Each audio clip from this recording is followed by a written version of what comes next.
I always want What cake. cake? I believe that an event without cake is not an event. For sure. You know? That's what I usually tell people. If you're having an event without cake, that's just a gathering of people. There is no gathering of people. Because I feel like cake is what like brings everything together.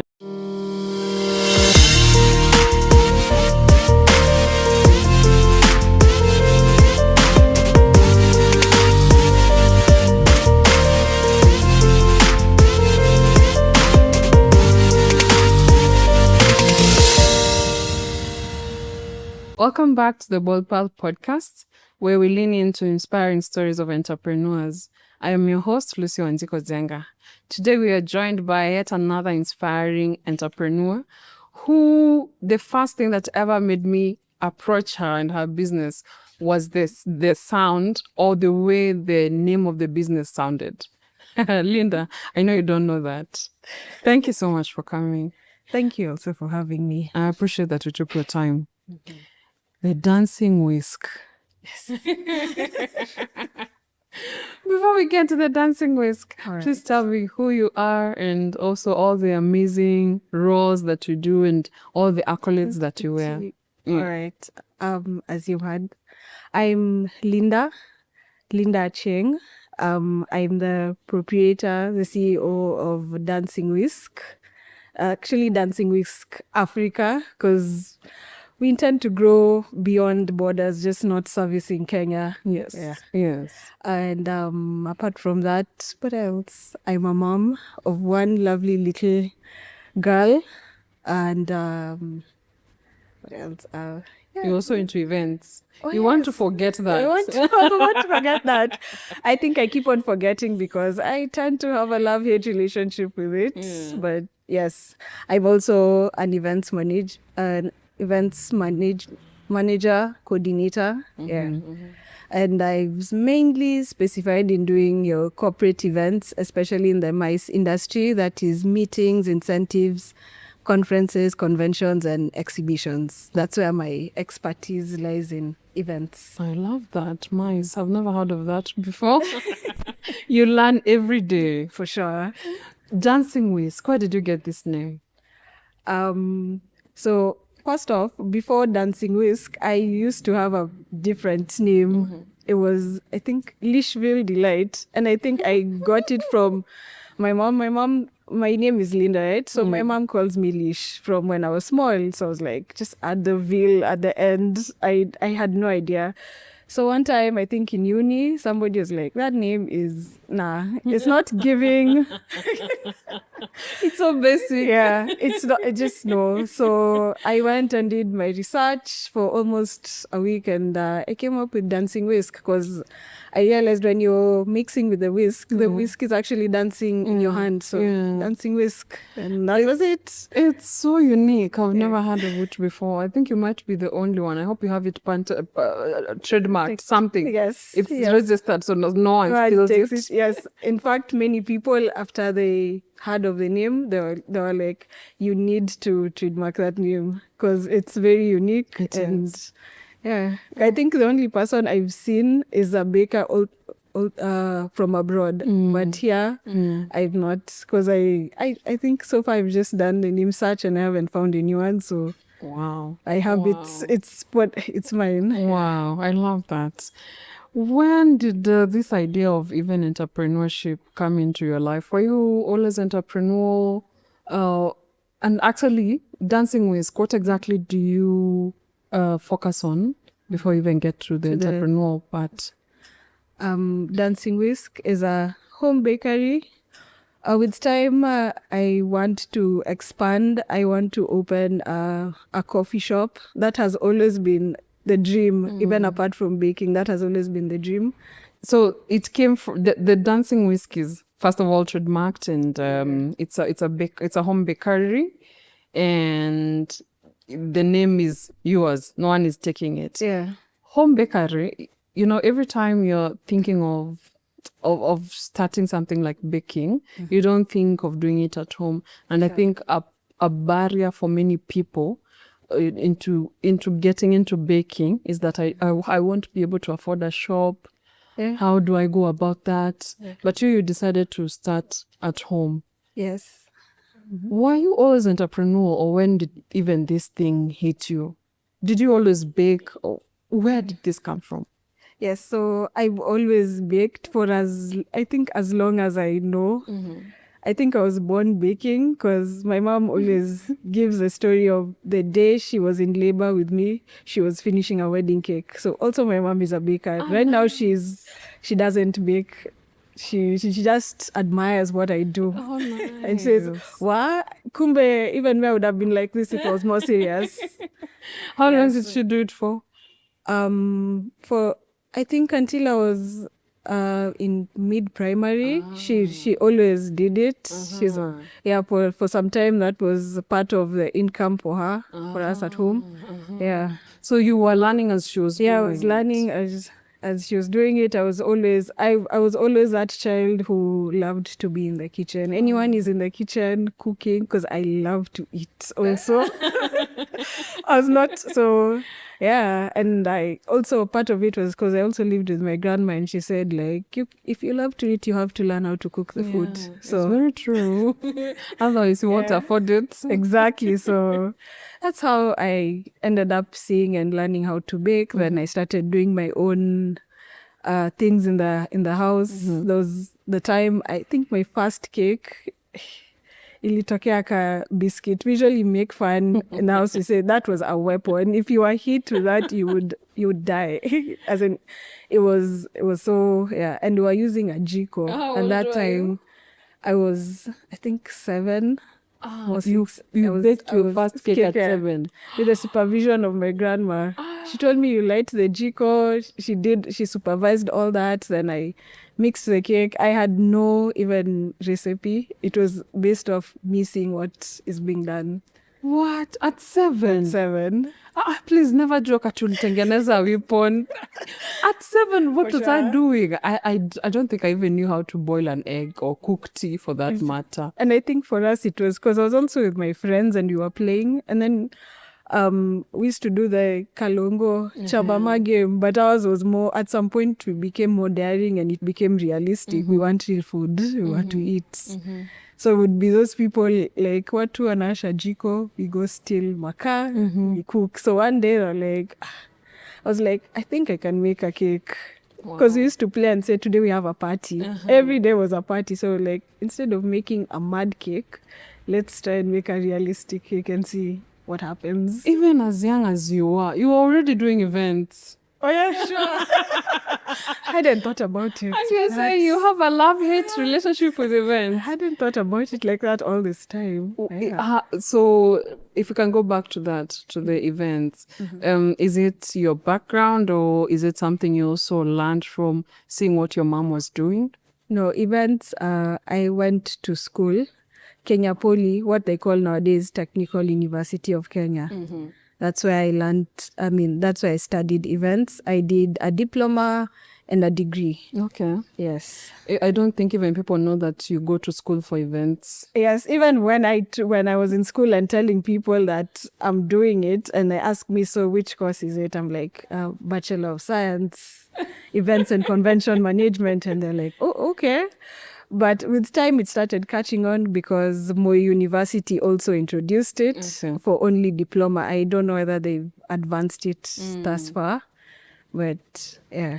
But for you to be able to plan for big events, and I'm thinking as big as filling KICC, you need to have some level of professionalism. Yes. And that one huwezi jifunzia kwa TikTok. That's true.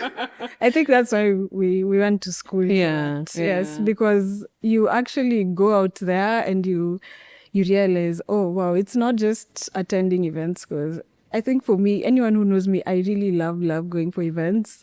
And when I now started learning and just realizing, oh, it takes all this to just make one day look successful. It's not just about putting balloons here and it's there, and this you call the DJ and came and what and no, that's an event. Yeah. I can tell you for sure, I've done an event for 50 people, and that was the most stressful time. I had like a full full Meltdown. face of rashes and I don't know, pimples and I don't know what. I think everything was just inside me was bad. Everything was happening badly at the same time. Yeah. So I really do, commend people who are in events. Have you done that as a business? For myself, I think twice. Once, yeah, twice. I've done 2 events on my own. Yeah. Though it was like nowadays I call it brunch. Then it was more like what is it? Like nyama choma eating event. Yeah, and then it was I had the idea of having it as a BYOB. And then when you pay us, as you just provide the meat, all meat will cook in different ways. Actually, it's what people do nowadays. Yes, all the time. Yeah. I don't know the event, I've forgotten the name, but I know it. Yeah. So now that I've mentioned it, I'm like, oh wow. So I was ahead of my time. Wow, you started at 7. I mean, I was ahead of my time because that's what those are the 2 events I did. And then after that, I had my child, I had my baby, and I've not done. And then after that, I went back to employment, and I have not done it again on my own. Is it true what they say about events that it's very stressful to organize an event? Like if you're on the back end, people don't see. But everyone who has been events and left, they say, I never want to go back. That's for sure. Sometimes it gets very stressful, I will not lie. But I think there's that dopamine rush you get after a successful event. Yes. You want to go back and try again and do it again. Yeah. So that's what keeps people sometimes going back. And of course the pay, because if you're able to pull up something good, there's that monetary, value to it. To it, especially if you can do like this repeat events. If you pull one, you're sure next time even now sponsors will start coming in and you get more attracted to just doing it. I'm thinking, because before you even get to baking, if you are a young person and you're probably not going to school and studied hospitality or events, is it something one can try? And is it as capital intensive, or usually it's the client's burden to shoulder? Do you need to have money before you start this? Is it something you can start? Yes, you can actually start as a consultant. Okay. If you're interested in it. I mean, nowadays we're so lucky to have the internet where there's so much information, so you can just read about it. Then nowadays I think also people don't really go so much for like papers. So long as you can just deliver and give solid advice, people are willing to pay. So yes, you don't need to actually have the money. You can start consulting, and then with time, as you build your capital, you arrange your finances, and now you can start now getting the things that you need and all that. And actually there are event planners out there who don't have anything. They just have an office and then they outsource everything. Interesting, by the way. Because if you're how does consulting look like for events? I know consulting for non-profit. I don't know consulting for events. How would that look like? Say for example, we're doing a wedding. I think that's because that came because the last place I worked, I was put to do mini weddings. Yeah, so you'll come, you come and you agree and you're just like, I want to do a wedding. So I'll ask you, how many people do you want? What venue would you like? How do you want this day to turn out? Yeah, and then I give you what I think, and then with the if you give me the number of people, I'll be able to tell you, okay, we can get also a baker and they can make a cake, for example, and this is the size you would need for X amount of people. Yeah. Okay. I think it's consulting. I think it's everywhere for sure. Yeah. It's a matter of branding and also packaging yourself, because then people won't know you're consulting if you don't put yourself out there. Yes. Saying that you are open for consulting. Yes. For events. And how much do you think a person can get, let's say for a wedding? Normally, me when I was not free, I wouldn't say freelancing, but a side gig I had when I was working, I would always take a certain percentage. So for me, mine used to be 30% of your overall budget. That's what I would pay myself. Where? So if I have a 3 million, I just know. We finish this event and I've gone for a holiday. I love that. So for that, it works like I give you the 3 million and then you do everything. Yes. And then take your percentage. Yeah, you don't have anything to worry about. So me, I'm going to shoulder all your burdens. On your wedding day, you just show up and your visitors just show up. My God, so you have to like be really trustworthy. Yes. Usimesi mtu na pesa yake. For sure, yes. Do you take 50% and then 50% ukimaliza ama how does it work? Normally, what used to do, we used to start with you pay 75%. Mm-hmm. Then, no, was it 75? No, 50%, yes. Then 25 when we're like a month to the day. And then the day before the event, you finalize. Otherwise, if you don't finalize, since I have the power, I can decide that there's no event.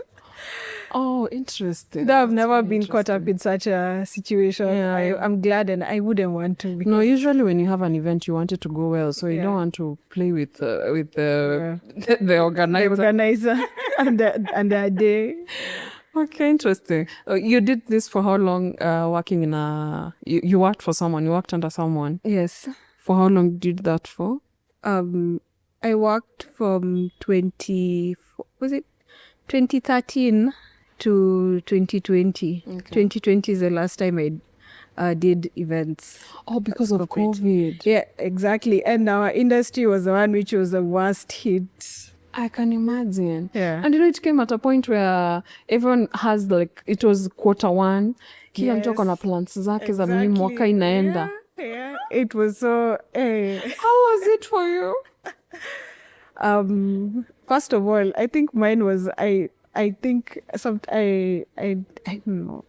It felt bad at the same time. I mean, it felt bad, yes. But for me, it felt bad times 2 because I had gotten a better job at a better events company. Oh, and then I'd done the interview. I even negotiated a better salary for myself because I have expertise and everything. Yeah. And then out comes the president and the minister of health and they say like total lockdown. And I'm that. I call the employer. She's like, but you've seen the news, right? I'm like, what? That time I had plans. I'm like, you know what? At that time I wanted to move out from home. I'm like, I'll move out. And all those plans just had to just chill and wait. Did you have many crying episodes like I did? I didn't really, because at that time is when I went into the baking, but I had moments of, saisi ningekuwa this place. Saisi, what if it didn't happen? I would be like this. What if? There are so many what ifs every day. For me, I had like travels lined up all the way to the end of the year. With the first one like a week away and had gotten a visa for 1 year to Europe and I usually get like 2 weeks visa. I was so happy. Now my life is starting to get better and then boom, COVID happened. But you pivoted very fast. It really helped that you had this skill. Yes. So, but you're already doing a bit of baking when you're still in school. Yes. So walk us through now the Dancing Whisk from school all the way to now 2020. Is it when you took it now full-time or more serious, or it was always very serious, just that it wasn't full-time? So when I started out as it was more of a hobby and it used to be something I would do when I want money. Because I'd been raised in a house where my mom and I watched also my brother, very entrepreneurial people. Mm-hmm. So it just got to me and I was like, and then at some point I also got tired of asking for money. Because I would see sometimes you ask for money, yes, utapatiwa, but there's that look of like, no. Or the money, they expect that the money ulipatiwa is enough. So I had to like think fast. Yeah. So at that time, I remembered, I can bake. So I just used to make, I told a few people, And then I used to post a lot on Facebook at that time because I was very active there. And then Twitter had just started booming at that time. So I'd also posted there because I created such a huge following at the time there. Yes. So there's I just posted and yeah, because at the time, and then at the time I used to sell clothes and bags. Yeah, second hand. So when that was not working, I would remember, by the cakes. And I'd be like, I'd look around, is there anyone looking for a cake? You tell them I can bake you a cake. And actually even started selling cake, I think in high school for pocket money. So sometimes I would like make double pocket money. I'd be the one you're given and the one that you made from. So your making pocket cakes. money would be reinvested into this business. Not really, because at that time I used to get away with the fact that I could use it, whatever is in the house. I got away with And that. mom is already a baker. Yeah, so I would get away with that. But in the long run, I just started figuring out that I have to now start buying my own things, because there are times you get an order and then you realize this thing is not in the house, so I have to buy. And every time we're here, guys, I think we talk about, getting a skill. And sometimes when you think of skill, you're thinking it's something very big.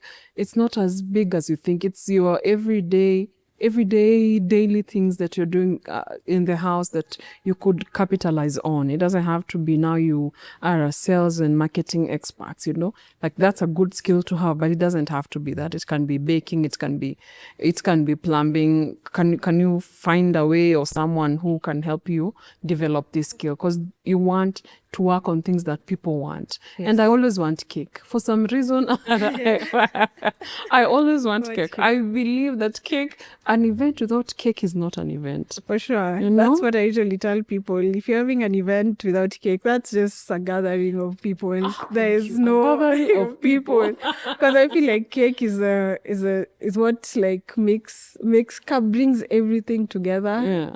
And even in terms of how it tastes, how it looks like, many people will remember that. Many people not remember the many speeches, but they'll be like, there's that cake. Actually, the cake and the food. Yes. Either if it's good or if it was bad, they say, that event for that person, the food was bad. I do not want to even go to any other of the events. Exactly. Yeah. Okay, so now you do this for at least the whole of high school. When do you change the name in uni? That's when you changed to Dancing Whisk. Dancing Whisk, yes. And how much are you even getting in high school? How much were you getting from, like what was the tangible money that you're talking about? From selling the cakes? Yes. So now that I even think back, when you've asked that question, my mind just went to like, what I used to undersell. Because I remember I once made for, I think it was my brother's friend, I made for him a 2 kg red velvet cake. And I remember I priced it at 700. I had no idea. Right now, you cannot, even in the supermarket, you can't get a 2 kg cake for 700 shillings. Oh my God, that was an undersell kabisa. But you had not learned about pricing. Yeah, that's sure. Yeah. I hadn't learned, and my goal was I want pocket money. Yes. So that's why I just sold it at that. Even if you said 500, you would have taken I would have just taken it and made the cake. Yeah. Very true. So now, when do you now learn how to? Is it after the registration, or when do you learn all these things that you need to learn? About now the sales. I'm thinking the posting on the socials is one part of marketing. Yes. Was it paying back? Were you seeing orders coming from these sites? Yes, especially during when was it? COVID. Mm-hmm. I was very active, especially on Instagram, and the returns were very, very good. Mm-hmm. And then what made it even more, sometimes when I had extra money, I would pay for the boosting the posts. Mm-hmm. There's a name that it has, it's escaping me, and pay for that. But just being active got me so many people. Then I would at the time, Twitter had a way that if I shared a post, no, it was not Twitter, Instagram had a way that if I shared a post from Instagram, it would directly post it on Twitter. Then it was just recently removed after the change of management on Twitter. Yeah. Okay. But there was that, and that really used to help now push my work on the other side. Like you only have to post on one one platform. Yeah, because really Twitter used to be now where I just go and just say every other thing that is not cake. Once in a while I'll post my cakes, then that's about it. But Instagram, I was really active. Nowadays I'm active, but I can't compare at that time. Yeah. Would you have a ballpark figure of how much you made during COVID?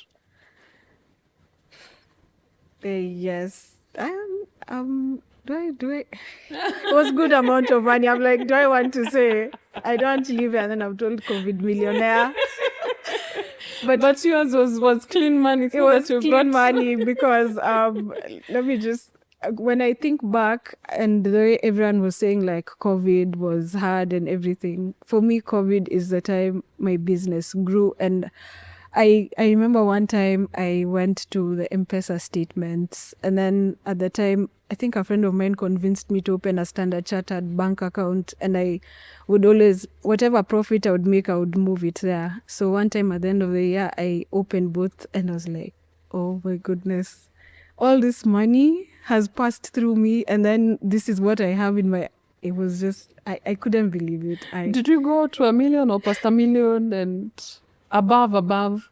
Let me say it was, almost above 1 million. Yes. Wow. It was, because every week I was baking, I was doing something. And then at some point, baking a week. I just know I was baking, and then at some point I used to do cookies, then I used to do donuts, and I used to incorporate many other things. I think the first time I ever made an order from you, it had to be some donuts. I don't remember what, but it wasn't a cake. Sure. I don't know. But I remember there's this something, you have a good way of playing around with passion. Yeah, I think it was passion. But that's a favorite. Well, I don't know what favorite. Where do you buy your passions? It's never bitter. You know that you can eat passion. Yeah, and then you taste it and you're like, yeah, there's that tangy taste. Yeah. But yours, it's like, it's so sweet. Where do you source this, your passion fruit? Just the local grocery in your home. I've never gone elsewhere. You just have a way of making it taste good. Just taste good. Yeah. I think that belief of like, this cake has to be good. Yeah.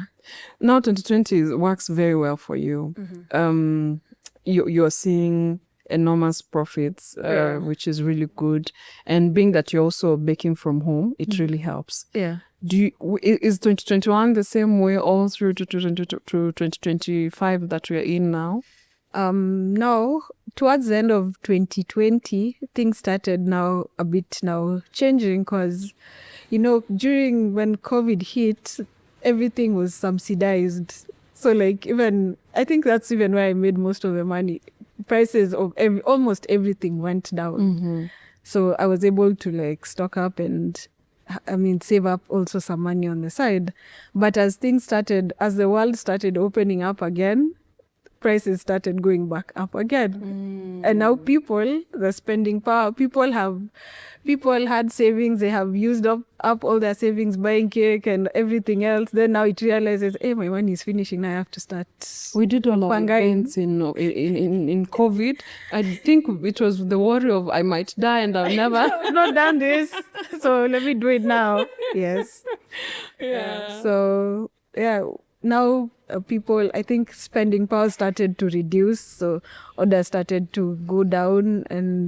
But funny enough, that was the same year I still got my first wedding cake to do. Nice. In 2020, in December. Okay. Yes. So either way, silver lining. So it still worked out. It still worked out. And considering at that time, I also had raised my cake prices just to be able to now work with the rising prices of like cost of the products that I use to bake. Yeah. Who have you baked for that you never even saw coming? That was like, wow, I can't believe I did this for this person. I have a few, but I don't know whether they would be comfortable with me putting them up. But you can say maybe an event that maybe not a person, an event. Let me see. That was out of the blues. Event. Now you have to Okay, say people. Say people. Say this yet? I realize in podcasts you always tell people always tell just say.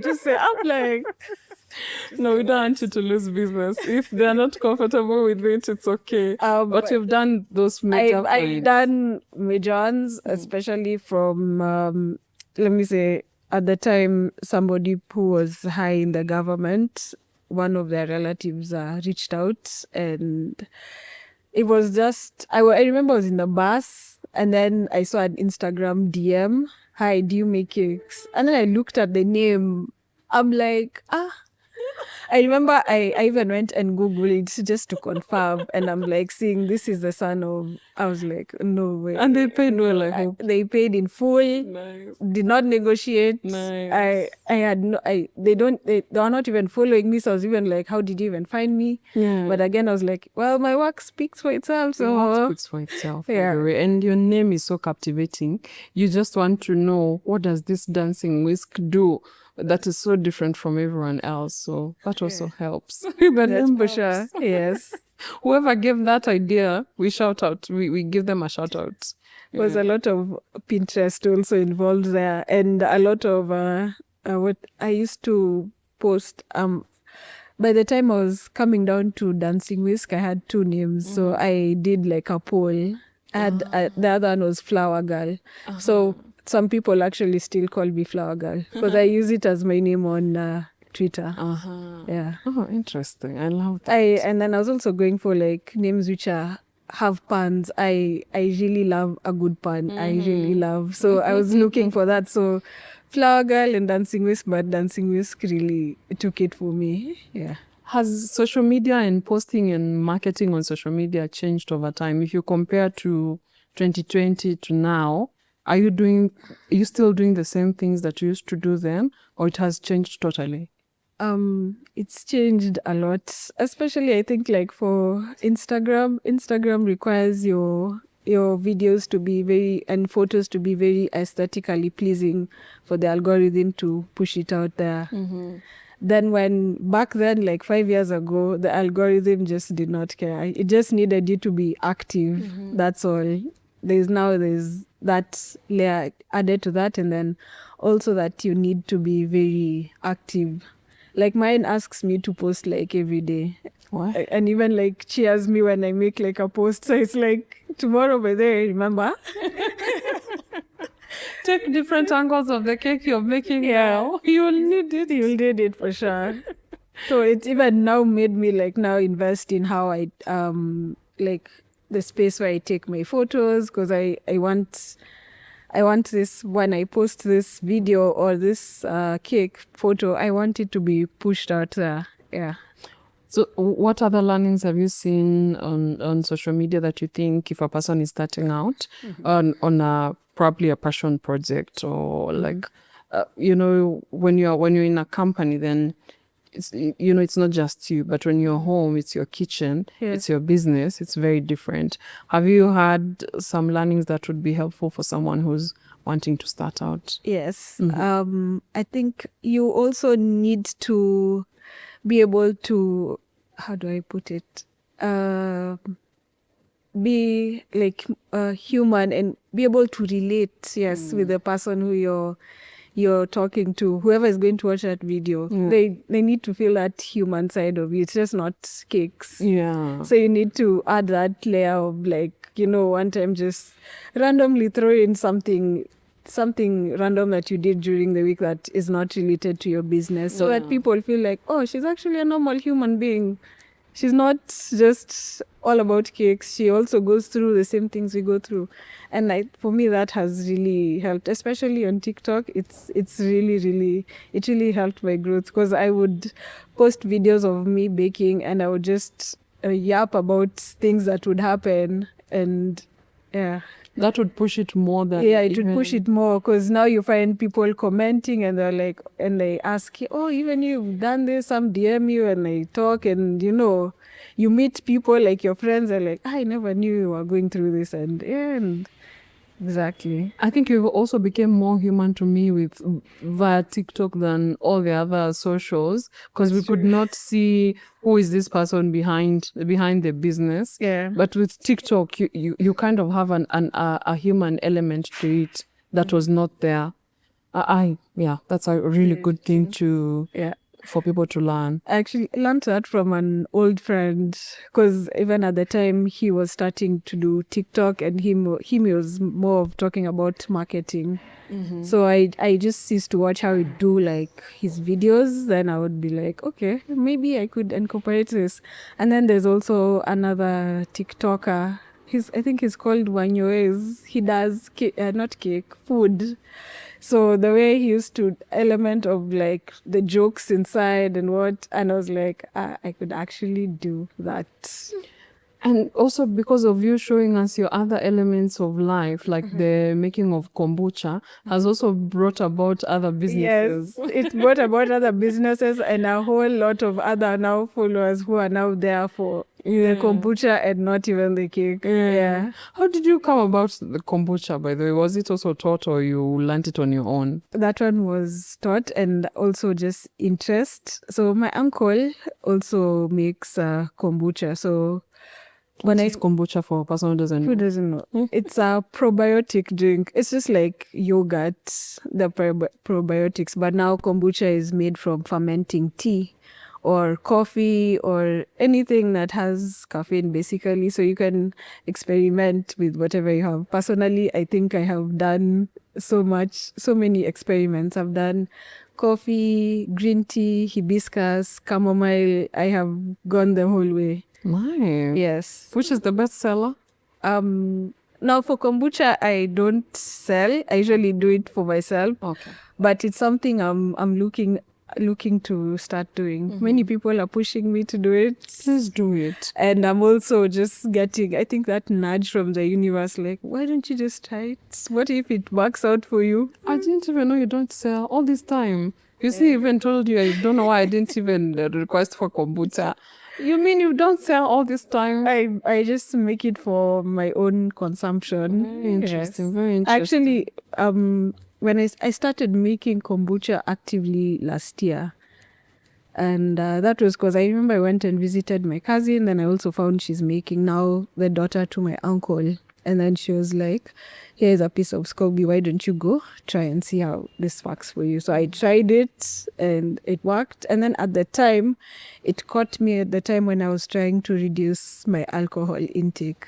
So I remember I had read like somewhere that you need to figure out something healthy that can still give you the same dopamine rush that you get from drinking alcohol. And so I was like, yeah, let's do kombucha. And it's still very good for your gut. Yeah, exactly. So it used to be it was a win, not history. So it is a win-win, still a win-win. Yeah. Nice, very nice. Plus there's that, I think that anticipation once you brew it and then you're waiting on a certain date for it to be ready so that you can harvest it and now, flavor it. There's that anticipation. And for me, such things really excite me. You are a creative. So that element or time taken to create is so exciting for you. Yeah. I love that. I'm a young person and I'm looking at, I'm watching this and thinking to myself, if Linda did this, then probably something I could do and get into. Are there certain steps I should follow to get where you are, where you're talking about cakes, bringing in 1 million plus? I don't know if you've said things have changed, but I'm thinking you're not as badly off as, like you're still making an income from this. This is your full-time job now. Yes, this is my full-time job. Pays the bills, pays school fees, pays for my social life. And making sure you're this beautiful. Exactly. So it does all that. So what are the steps I need to take if I want to get into baking? For commercial baking. Really, I don't usually, when I'm usually asked that question, I usually just have one answer. I just usually say, just do it. That Nike logo, just do it. Just start. With whatever you have, just start. And then I usually say, like, with baking, you need even, okay, I know not everyone is able to, let's say, like afford like 1,000, but yes, with 1,000, you can actually go buy ingredients, and you don't have to buy like a 2 kg packet of wheat flour. You can just buy the 1 kg. You can buy a small margarine. I wouldn't say butter, because butter is now a bit costly. And then small sugar. And then nowadays, things inozwanga kupima. Kadogo. So you can just start with that small cake. And then, and then the cream, you can make cream using the Prestige and the icing. It's not really the healthy thing to do, but yeah, it's better than what us were taught in school. We used to be taught we used to do it with kasuku, which is now worse. Oh my, very worse, like not recommended. Don't do that. Yeah, so with that little money, you can be able to make a decent cake. Yeah, so with whatever you have, just start. And even with the baking tins, you don't need to buy baking tins. I started with the sufurias in the house. The smallest sufuria was my 1 kg.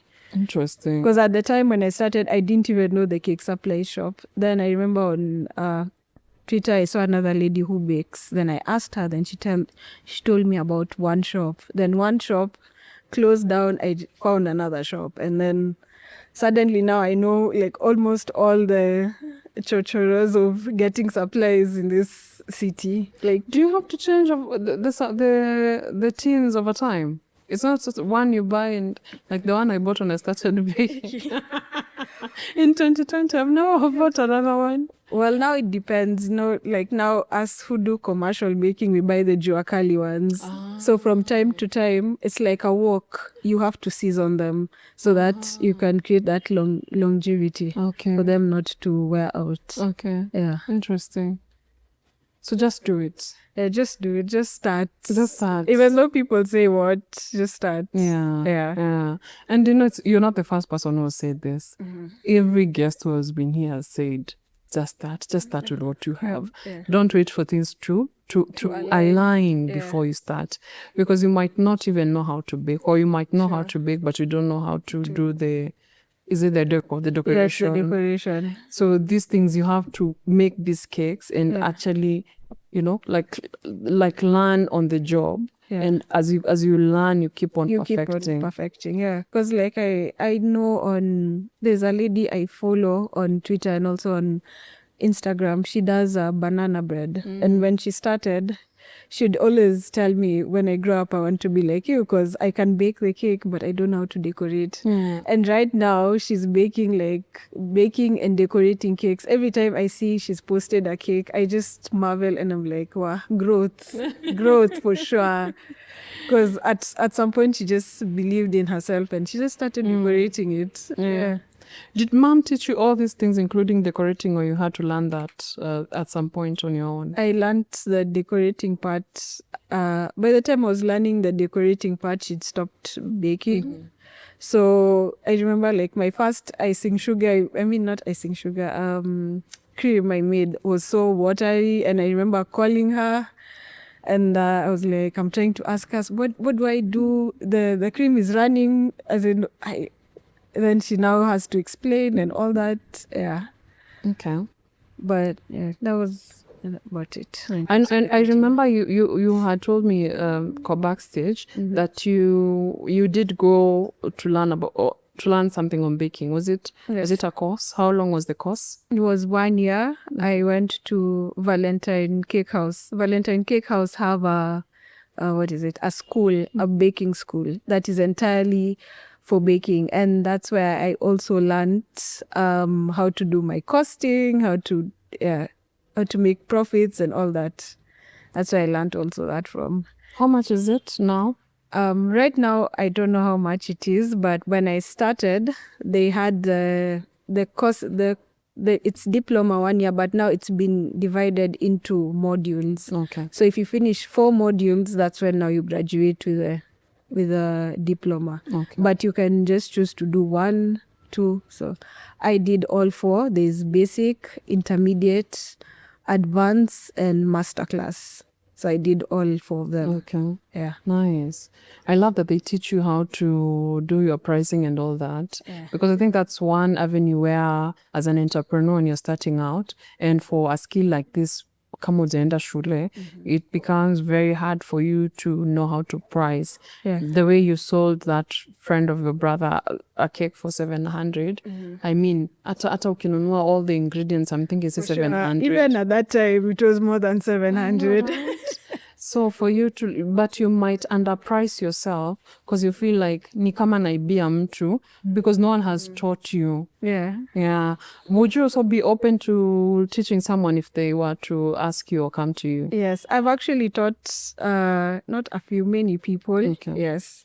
I actually have classes Oh, for nice. baking. I don't advertise it much, especially after COVID, because at the time my baby was like 3 years old and I was really sensitive to people just coming around. I was trying to shield her and protect her from the virus. Yeah.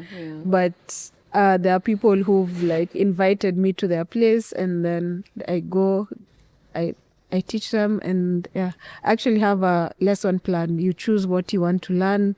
We plan a day and then you pay like my fee, which includes my transport and all the items that you'll get. And once you have it, you can always contact me at any time for anything. And I will give you my time and all the help. It's like after customer service. Yes. Okay. It's like you become part of my close friends now. Yeah. I love that. How much is let's say the basics, if I want to learn how to even start baking? Do you have like different rates for different things or like a standard rate? It's a standard rate because I have a list which has various things that you can learn. Yeah. And how much is that? So for a day, it goes for 5,000. It's affordable. Yes, it is. Yeah. I'm thinking that instead of doing a whole diploma, Yeah. and then you have someone you can always reach out to. Yeah. School, you can't reach out to the mwalimu. Yeah, Na by the way, unisema aje kuhusu ile icing. And especially us at Valentine, the owner of Valentine, when we graduated, told us, here in school, we'll just teach you the basics. When you go out there, you have to figure out how to do now. With the knowledge you have, now figure out how to now make everything work and be better. Yeah. I love that. Do you also now teach the social media aspect to it, the pricing, or hizo tu ni kama tricks and tips that come when you're learning the other things? Now that you mentioned it, there's somebody who once suggested, I think it was my aunt who suggested that what if you did like a talk on how to just, teach people how to do social media, when it comes to cake and business in general, because it usually cuts across. This is the talk. Yeah. Karibu sana. We are here for your TED talk. Have you prepared? What would you advise a person when it comes to baking and social media and pricing? This is your talk. Tell us. Where do I start? So, first of all, when it comes to pricing, I think you need to learn how to cost your ingredients. You need to learn how to do profit margin. Many people really not even overlook it, don't know about it. I didn't know about it until last year. I know. What? I know. I have baked and sold cakes and I didn't know about it until last year. And it's something that when I started doing it, I really, in as much as it made my prices go up and I lost a lot of people who used to buy from me, but it used to cushion the business a lot. Because sometimes you'd find like in a week, I'd say I'm really privileged that at least in a week I'll bake, but there are weeks that I don't have orders, but at least I have money to get by, and that's because of the profit margin. So before that there was no that, and if kuna pesa kuna do, you just stay like that. And then also now about social media, I think be active. Your reels, make them aesthetically pleasing. Now that we have realized how things go, that's for like Instagram. If it's TikTok, you need to be relatable with the people who are viewing you. If you want to do Twitter or X, like I also post there.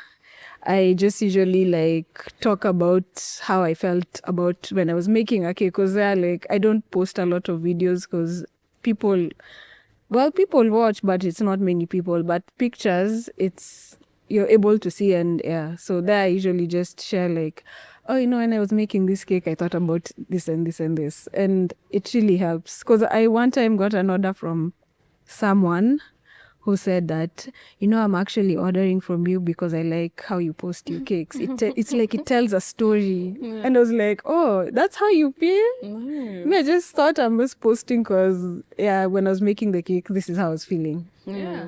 I love that. Mm-hmm. I've gotten an order for a 2 kg cake. How do I go about price? What did you say? Pricing your ingredients. Costing your ingredients. Mm-hmm. So walk me through how I cost so that I can tell a client, this is how much I will charge you. So now you take your individual items or products. If it's sugar, there's a formula I use. Yeah. So that's what, you do it for each and every item, down to water. For electricity now, it depends. As where I stay, we use tokens. So I've learned that for one cake, I've timed it and known that I need X amount of tokens, which is this amount of money, to make just one cake. So you have to add all that. Then you do your profit margin, which profit margin is now the costing, the total, plus now the money you pay for yourself for labor. Now when you add all that, then now the percentage of that. 2 kg is what amount of flour? 2 kgs. Like my recipe, I have 2 recipes. So there's one recipe where it's 400 grams. There's another recipe which is 340 grams. So flour becomes how much? So for our 1 kg, it's, let me say, for 1 kg is 17, so that's 34 shillings. 34? Yeah. 34 shillings? Yes. 34 for flour. What for sugar? Then sugar, say, I know all of them offhand. Let me just say. So I'll give like a rough estimate, say like about 1800. No, 18 like shillings. Okay. So you have to factor that in, including yes, water. How do you that maths? Yes. How do you cost water? I had to since I still stay at home now. At least I'm privileged that we have somebody who pays for us the water. I had to sit with her and ask her, how much do you pay in a month? Ule mtu wa kusoma maji akikuja, you ask them like the milliliters, akuexplainie so that you go back and cost. You are very serious. Yes, and I learned this now. When in cake school, they didn't tell us like the costing of water and everything. Now this one was after I watched another baker who did a video on costing, and she did that because she was saying, well, now she was explaining for her, and it was relatable to me. If you stay at home, one day you want to move out. Yeah. So you'll have to you'll pay that bill. So it has to be now on that final costing of yours. Yeah. So that ideally, if you're staying alone, your business is what would mainly be using a lot of that water. So that water is, your business has to be able to pay for that water. You know why I'm pushing for this? Because all the time people tell us you need to learn how to cost, you need to learn how to price, but hakuna formula. So at least you've given us a formula. If anything, I think that would be like the title of this episode. The formula of costing. Yeah. So your formula is cost every single thing that you are using, every single ingredient, and every single thing that makes this a cake. Yes, and your time also. And your time. So how do you cost your time? No, time it's relative. It depends also with the experience and expertise and all that. Yeah. What is your time now? What is the cost of your 1 hour now? Well, don't want to give mine.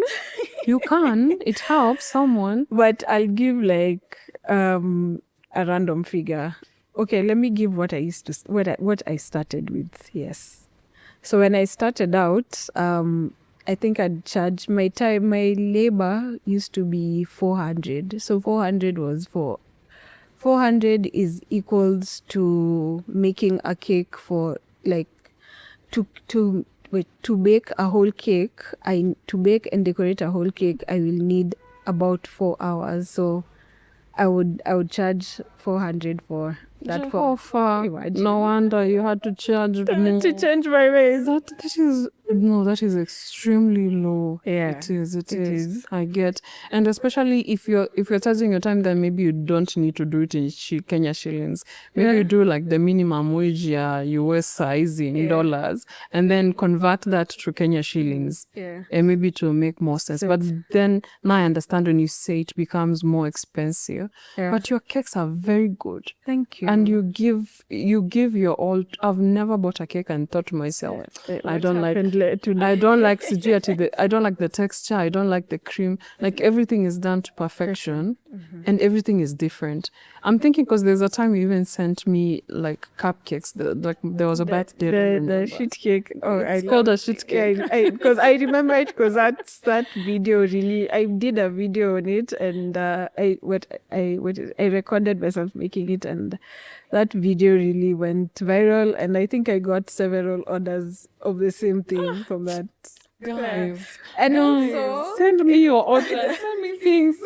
And also it was an order I really wanted to make. You see that you go on TikTok, and the way the algorithm is, because now I'm a baker, it tends to bring a lot of cake things.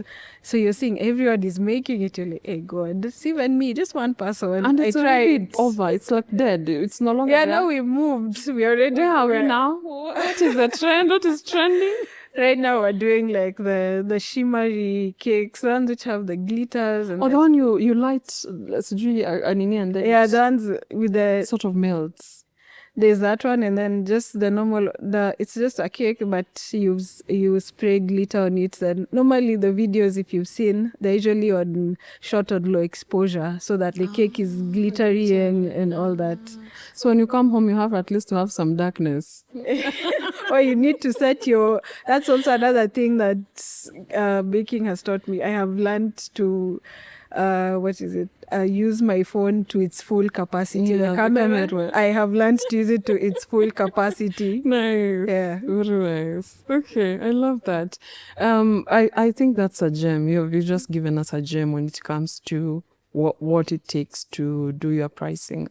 If you have ever wondered how to go about it, I think now we do have a formula for it. Yeah, and don't be scared of just putting what you deserve. Tell people. Even though it's the ingredients, maybe, for example, you're using, I don't want to mention the name of like products, but say you're using item X, unga X, and and you know it's good and their price is up. Don't fear, just cost it and put that price. Well, Tumia Y product and their price is costing is a bit lower, let them do what they're doing. Because you know at the end, me I know, we unga ndo itatoa the best cake. So that's the price, you just go with it. It feels scary, I will say, easier said than done. It feels scary doing the final cost and then giving the price. It feels scary, but you just have to believe in yourself. Because even me this year, my costing, my price list, I changed the pricing and it really went up, like really, really went up. And I remember when I was sharing it, I was so scared. But you did it scared. I did it scared because I was like, I'm looking at it, I'm like, but I need apart from like making the cakes and it makes me happy, but I was like, but I need the money. I need to grow this business also. And I think I had watched, I nowadays follow a lot of bakers from especially abroad. And they say like, if you want your business to grow, sometimes you have to just not hike the price, but increase the price. Like make sure you're getting, you're being paid what you're able to give. The value you're giving should Yeah. also translate into the money Exactly, you get. Yeah. yes. I love that. I saw a baker, there's a baker I used to follow on Facebook. She doesn't post as much. And for her, she says she doesn't cook her cakes without butter. So because she's using butter, hata hiyo iko factored into the And money. I can imagine like her cakes are even more up because that now becomes a premium cake. Yeah, it's a not a premium cake. kawaida cake. Even hata kama ni a slice, heri akuuzie slice badala ya kuuzia a whole kg of cake instead of you going with a cake that is not tasty. That's for sure. Because even like even here in Kenya, there are bakers who I know who just exclusively use butter. Yeah, she's Kenyan. She's Yeah. Kenyan, and she's a bit older, so maybe that could be the reason why she feels confident. Yeah. You know, when you're younger, unaweza Yeah, pelekwa unaanza hivi, kujidoubt. Yeah. you know, unajidoubt Yeah. because you're thinking, hey, niko na hiyo experience yote, but for her, she's like, I don't do cakes without butter, and this is the price. I'm wondering, your cake, the 1 kg. What was it costing before you learned this pricing, and what is it costing now? So, let me give the pricing that.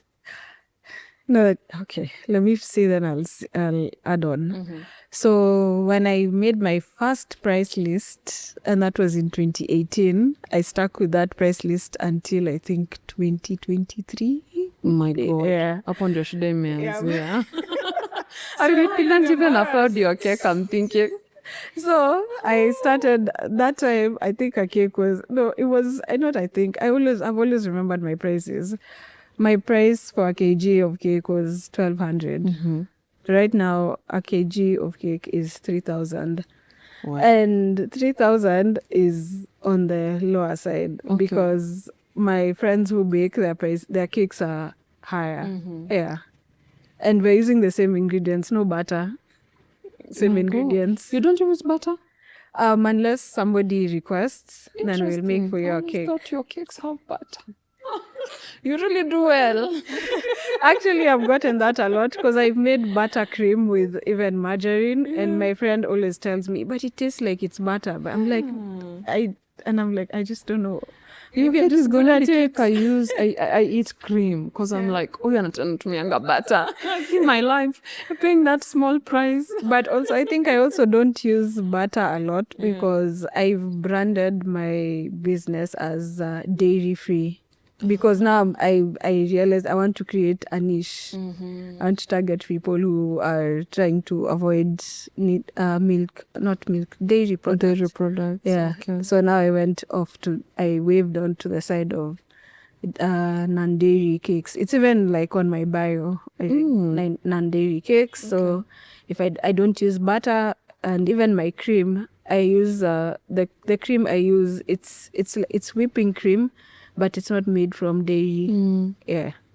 I love that. What do you think now sets you apart? Other than that, what sets you apart from other bakers?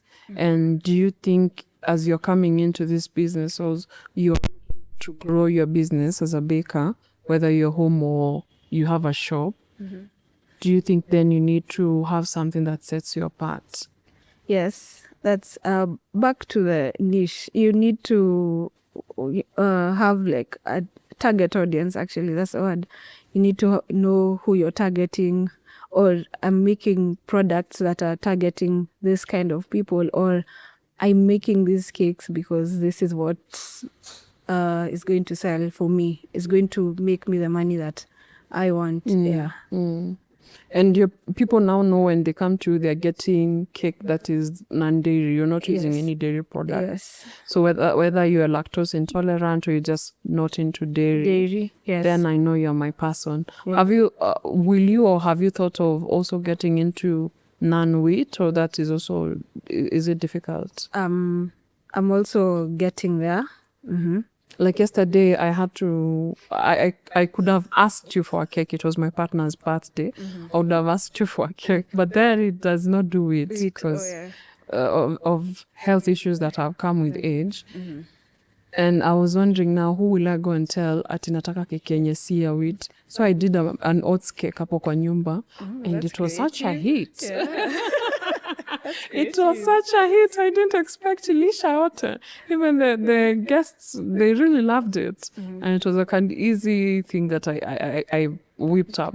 But sometimes I might not have that time of baking, and I want someone like you. Yeah, where you can order and just get it delivered. And also you have a way of doing cakes. That's your that's my thing. That's your thing. You can make it pretty. Mine was just nilieka tu sijui nini hapo juu. But ilikuwa but I was happy people liked it, and he liked it. The birthday person liked it, so that was important for me. So I think going into now the healthy eating, people who can't now tolerate lactose anymore, they can't tolerate wheat. Is it gluten? They can't tolerate gluten or wheat in general. So actually, of late, I've gotten a lot of orders of gluten, and now it's pushing me in the direction of finding where I can buy this, like especially the gluten-free flour. Also just learning how to bake the cakes as it is just a basic vanilla cake. It's now pushing me really on that side to like learn how to do it, because as you said, and especially like even for children, I usually like look at like, I think it's because I knew a child who was autistic, and they can't take gluten because it now spikes how they behave. Also now those are things that, I sat with myself after getting all those orders and thinking about it, and I was like, yeah. And even you're one of those bakers who kama ujui kitu chukuangi order.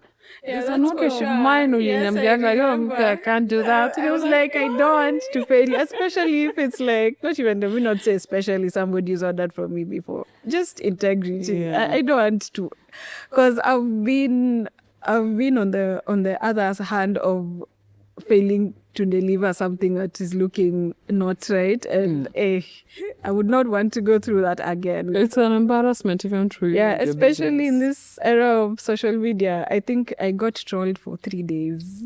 I remember at one point I was like, I don't want to bake. I'm telling my friends I'm going to pack my bags and go back to Busia. I'm done with this cake thing. I was so demoralized. But on the flip side, it made me tough. Well, then please tell us about that experience. So, I even remember the year, the day. Okay, I don't remember the day, but where? So the year was 2022. Yes, December. So 2022 December, somebody has DM'd me, sent me, asked me, can you make this cake? It was a cake, and then at the top it had what are they?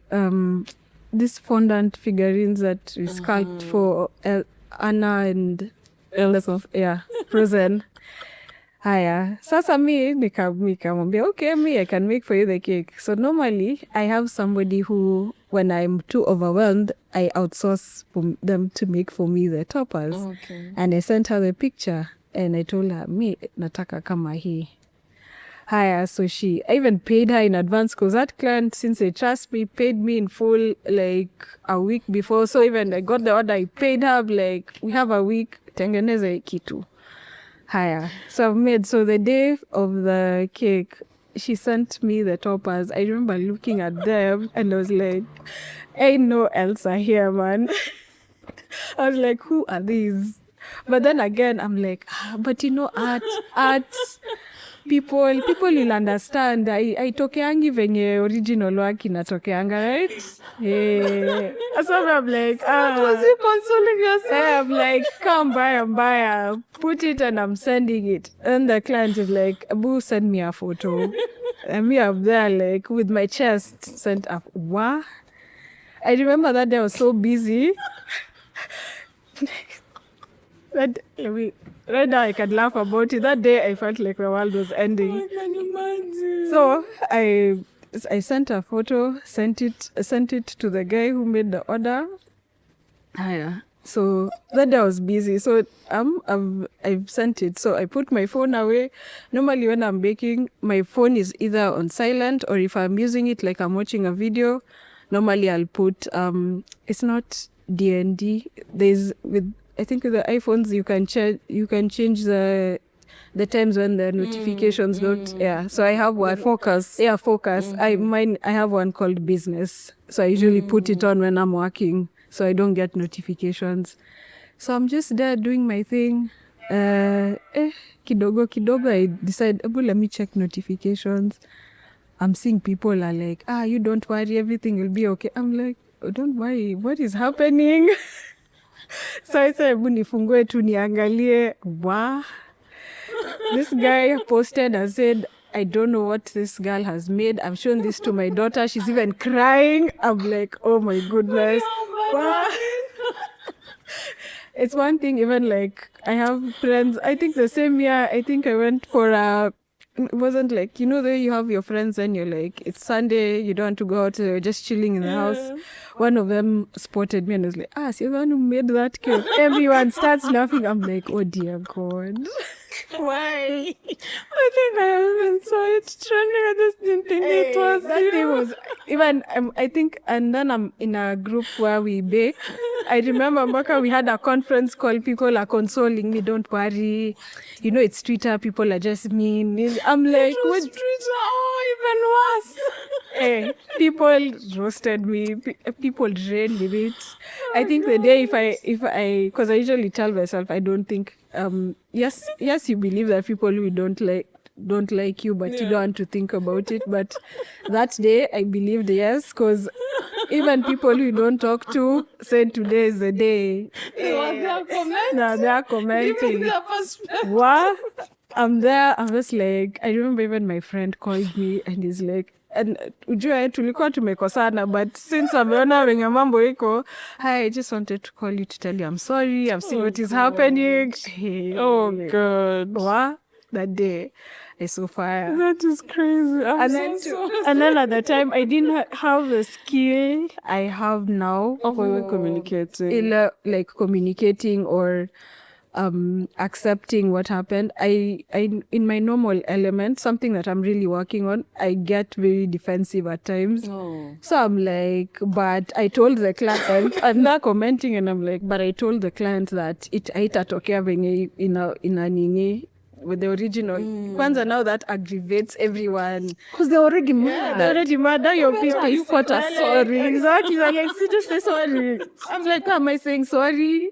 It was. And then to make it worse, I'm still fighting. And the client he paid a deposit and had a balance. So to make it worse, he went ahead and said, you guys, you should go tell her I don't want that cake. She can keep it. And then after he said that, he paid the balance.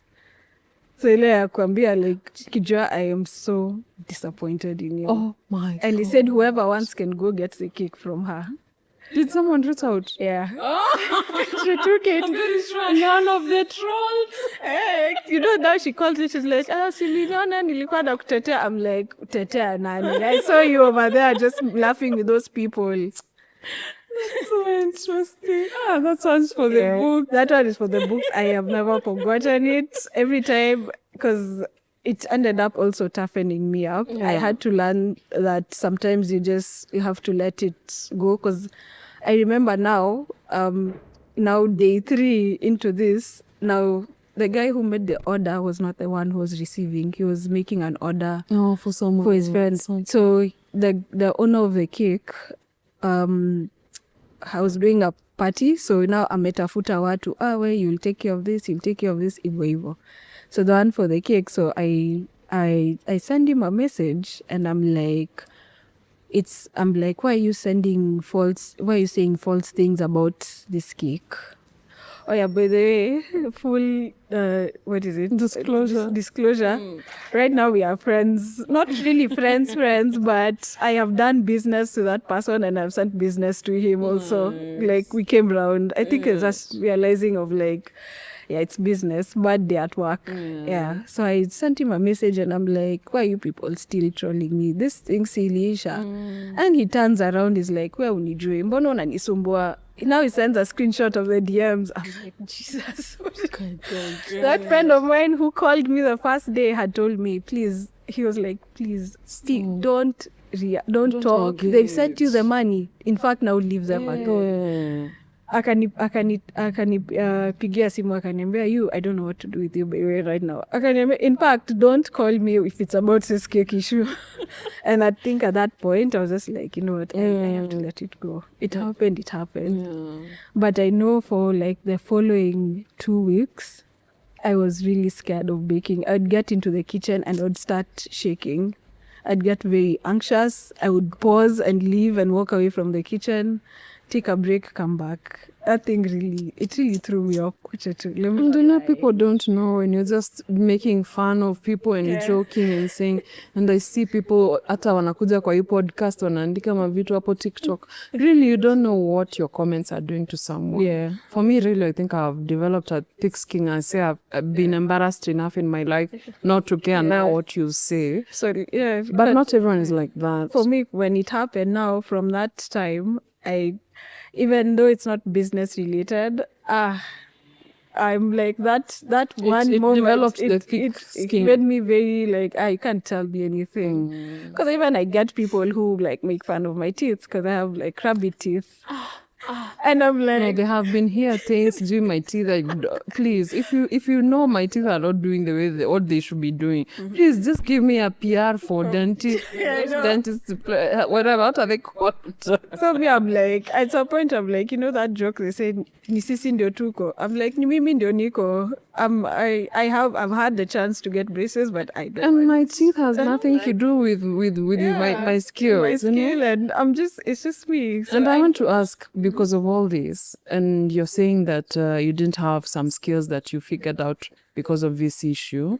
What other skills have you had to learn along the way just because this happened? Even if it was bad, it also brought some good with it because now you went to learn other things. What were those? I think also I learned a lot about just regulating my emotions because I realized also being an emotional person is not a bad thing, but not being able to regulate your emotions is where the problem is. So I really had to learn that, like, it's okay, people will talk, they'll say whatever they want.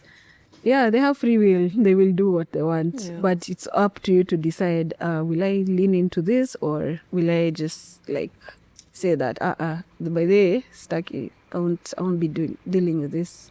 I love that because the last guest we had also talked about, like character building. And one of the things that you need to build in your character is regulating yourself, self-regulation. Yeah. And as much as you probably were told some things at home, you didn't know you were being geared towards being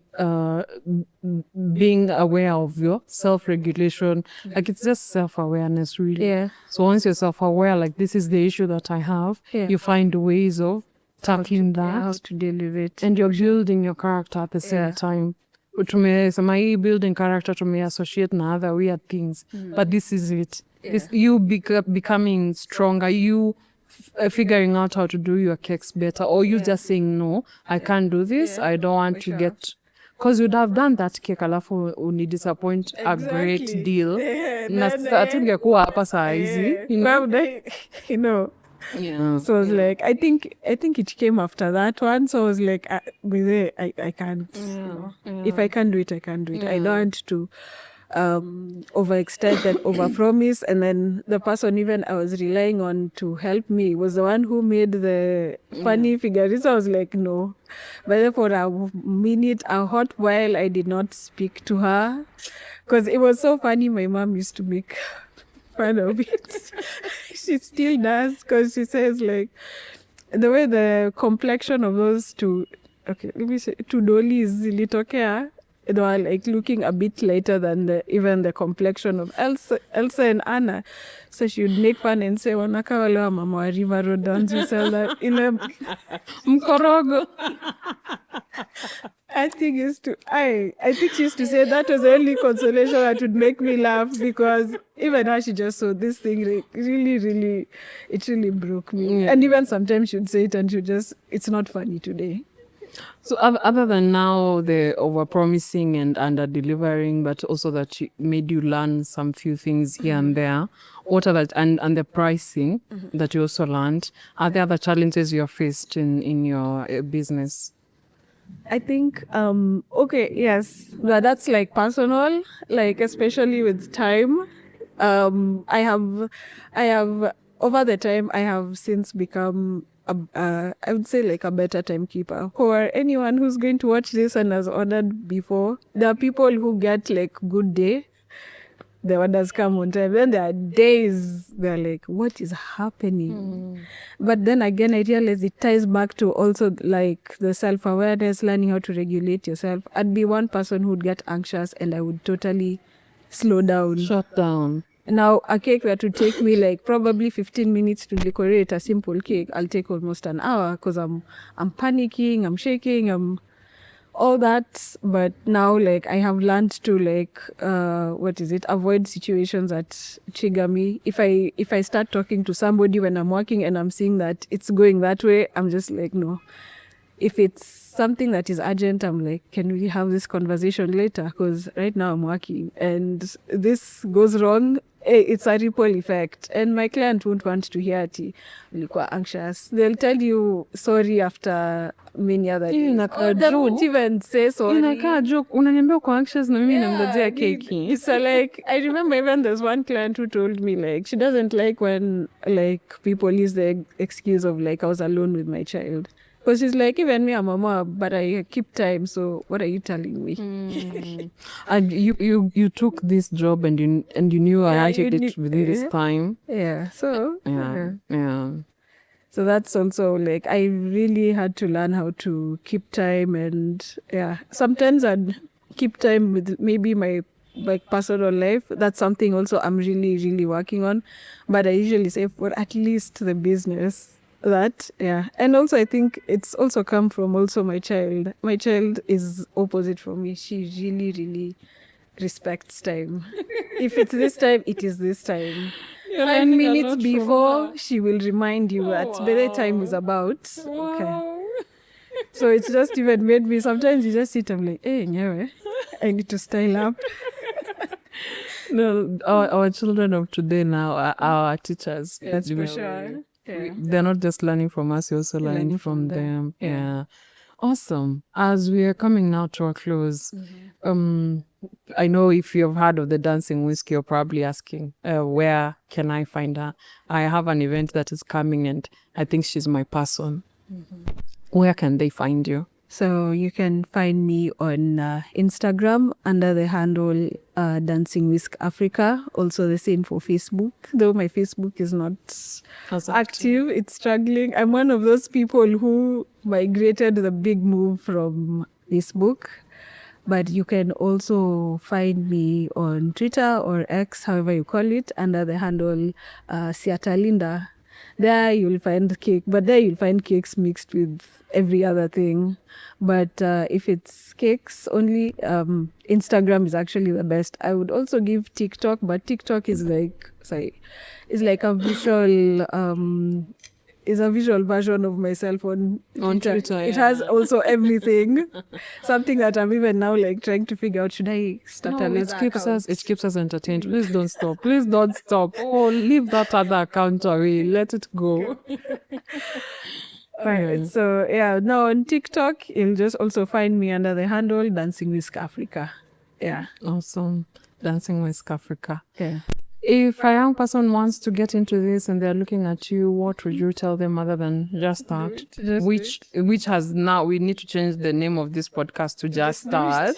Just do it. Just start. Just do it. Yeah. Well, what else would you tell a young person who's figuring out and thinking, Aki kitu iko na pesa. Hii kitu, is it something I can give my time to and hope that it will finance my lifestyle, it will finance my life?